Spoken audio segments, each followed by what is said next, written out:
Hey guys, I'm Elliot. This is Everything Elliot, and in 2025, I am starting an excavation company with all of my equipment you see behind me here. Now, if this is your first time here, you might not recognize any of this equipment that's behind me. Well, this is all of my personally owned equipment that I've been using on my channel for the past, I don't know, 3 years. I guess I bought them all at different times, so it kind of changes when they appeared on my channel. And the reason that I'm starting an excavation company, well, let me put a time out on that. Excavation is a strong word. So that's generally what people call it, but we're going to be doing like site prep stuff. It's going to be anything that's, ground level, 2 foot down, drain tile, stuff like that. I'm not digging basements. I have dug basements. I actually dug a basement this past weekend, but that's not what I'm going to be doing. And the reason that I'm not doing anything below 4 feet, well, that's for insurance purposes, and we'll get into that a little bit later in the video.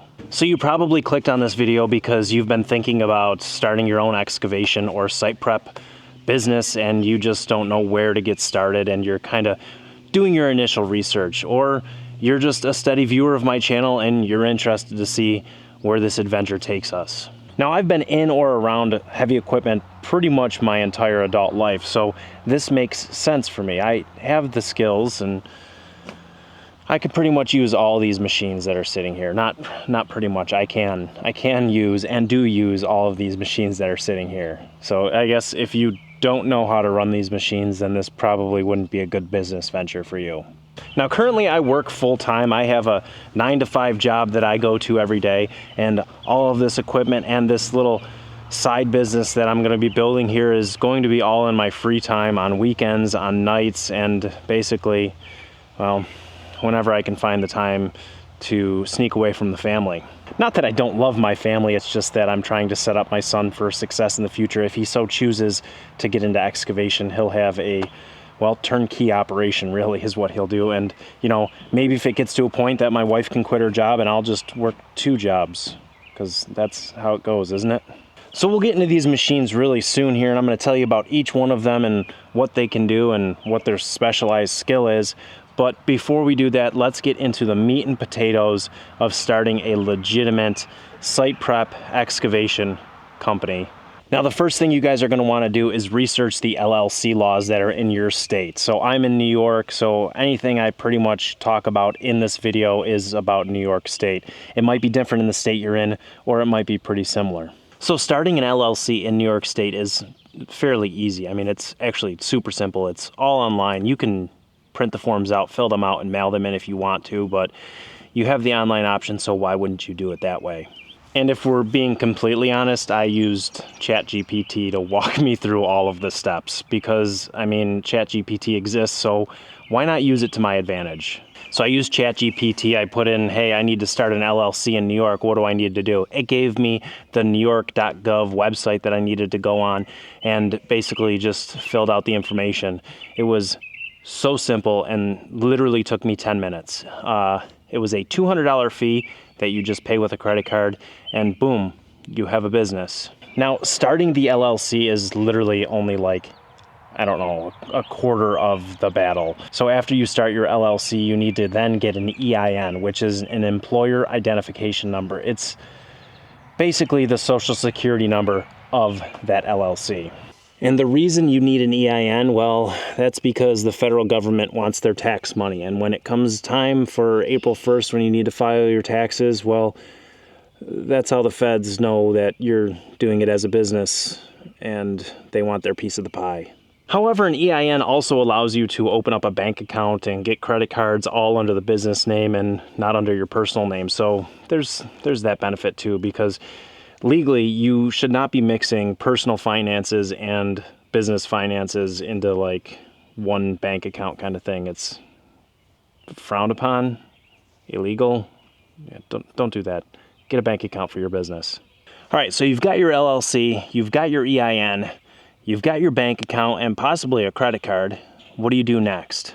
Well, honestly, the next thing you need to do is get insurance, because what's the point of even doing this if you're not insured? Insurance is arguably the most important part of this entire formula, I guess you could say, this entire business, because, well, if you're not insured, I mean, you're kind of a hack. You're kind of a weekend warrior. And you just run unnecessary risk.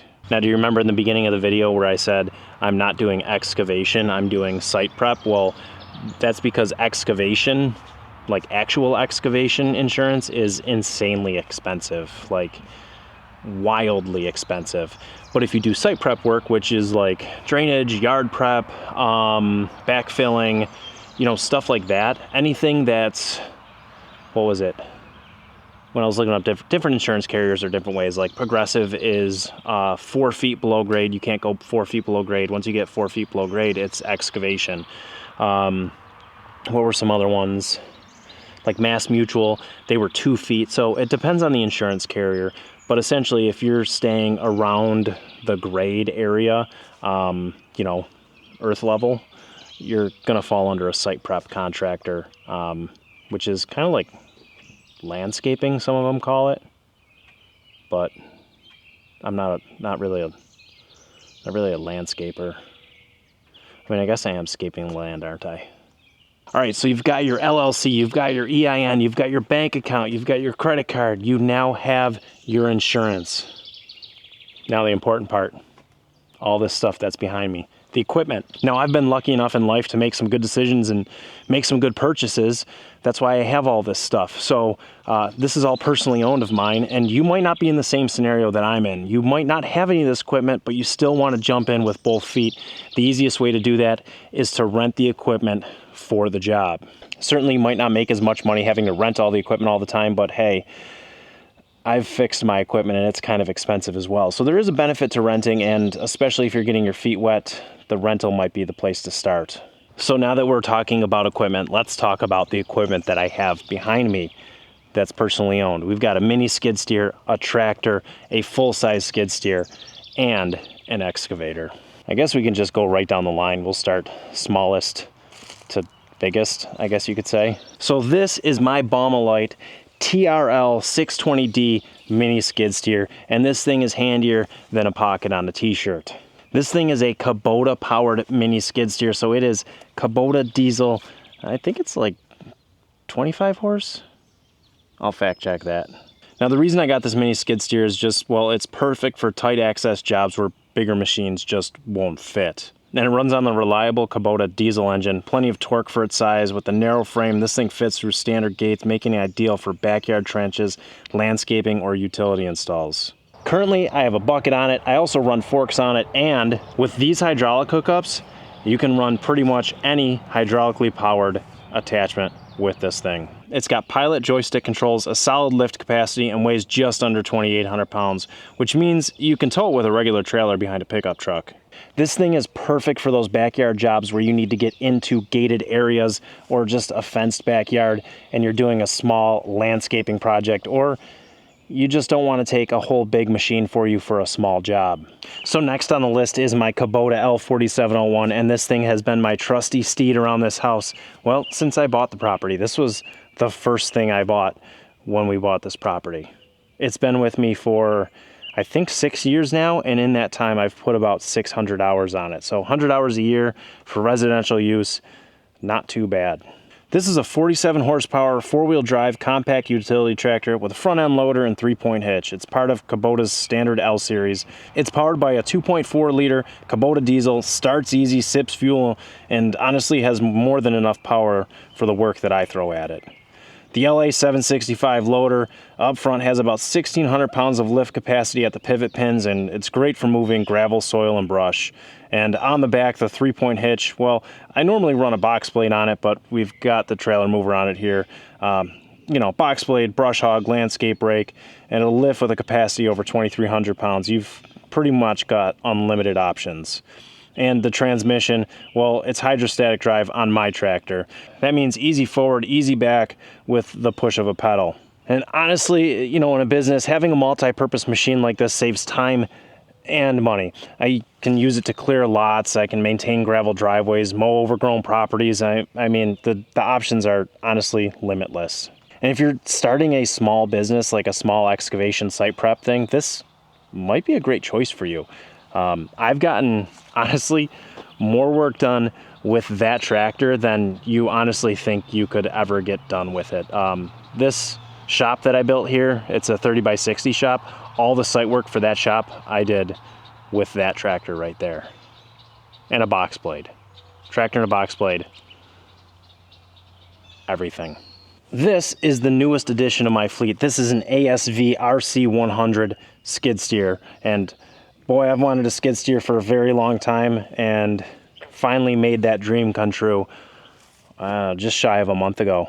So the RC100 is a 100 horsepower skid steer, which if you don't know is almost as big as they come. That's about it. And for this model being about 22 years old, this thing was ahead of its time. It has a 4-cylinder Perkins turbo diesel, which it's reliable.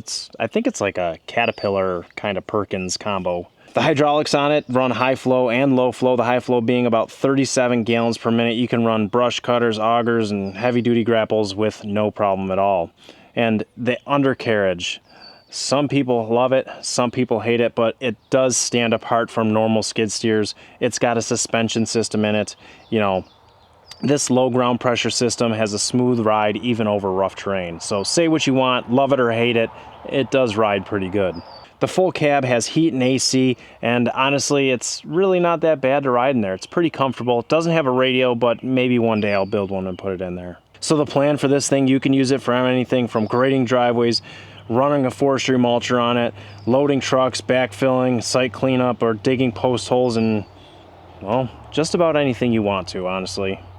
Now, I saved the best for last because the mini excavator, well, that's about my favorite toy, because what little boy doesn't want to own their very own excavator? And I've wanted an excavator my entire life, and last fall I made that happen with this 2001 John Deere 50 ZTS. So the John Deere 50 ZTS is a zero tail swing mini excavator, and it's one of the most important machines in this new excavation business. It's compact, strong, super versatile, and you know, you can use it for a ton of different stuff. It's got a thumb up front, you know, for grabbing things and hooking onto things, or, you know, just doing whatever you want to do with the thumb on an excavator. So the interesting thing about a zero tail swing is if you can fit the tracks through it, the swing of the machine will fit through it. It doesn't have a rear counterweight on it that sticks out further than the tracks does. Now this machine is just big enough that you can actually load a dump truck with it. Granted, it's much easier with a bigger machine, but this machine will do it. And it's small enough that you can haul it behind a normal pickup truck. I haul this thing with my F350 with zero issues. The thing that I like most about this machine is it's honestly perfectly sized. Like I said, you can tow it behind your pickup truck, but it's big enough to go do decent sized jobs with it. I think it weighs like about 11,000 pounds, so perfect for like a 14 or 16,000 pound trailer, and just throw it behind your F350, send her down the road. Now don't get me wrong, I don't know everything about everything, and honestly I don't really know a ton of the technical specs of all these machines. That's why I really didn't get into it too much. I know that they work. And honestly, if I was starting an excavation company with nothing, if I was starting at point zero, I would probably start by renting machines. And I would figure out what's going to work best for me. Is a tractor going to work best? Is a mini skid steer going to work best? Is a full-size skid steer going to work best? Or is a mini excavator going to work best? And you won't know that until you get a couple jobs under your belt to know what kind of business you want to get into or what kind of jobs you want to do. Once you have that figured out, you'll kind of have a good idea of what equipment you need to purchase. Knowing what I know, if I were to start at point zero, and well, I already have the knowledge, so I know what kind of jobs I want to do, I probably would start with a full-size skid steer. A tractor is pretty versatile. This is pretty versatile as well. The tractor, definitely lower point of entry, so you can get that for much cheaper, but nothing really can beat a skid steer in size, power, maneuverability, and just overall ability. So I hope you guys learned something today, and honestly, if you're just here because you've never been here before and you're like, hey, I want to start an excavation business, hopefully you'll hit that subscribe button down below. I do a ton of work with these machines on my channel, plenty of videos around for you. to sit down and binge watch my channel for the next, oh, I don't know, 10 to 12 days. But if you're a regular viewer of my channel, well, I'm starting an excavation business, and I'm hopefully going to be recording some of the jobs. Obviously, not everybody's going to want cameras at their houses, but you guys are going to be able to follow along with me. And don't worry, I'll still be doing all of my regular stuff like firewood and working on all these 20-year-old pieces of equipment. So, and there is plenty to do. That thing actually needs to go in the shop right now. I appreciate you guys watching this video, and if you know somebody that's interested in starting an excavation company and you found something in here interesting, you think they might as well send this video to them, please. I guess. It really helps the channel grow when you, the viewer, sends my videos to other people and then they send it to others, and it just gets bigger and bigger and bigger, and I believe they call that like compounding interest or something like that, I guess. I don't really know. It's probably not what they call it.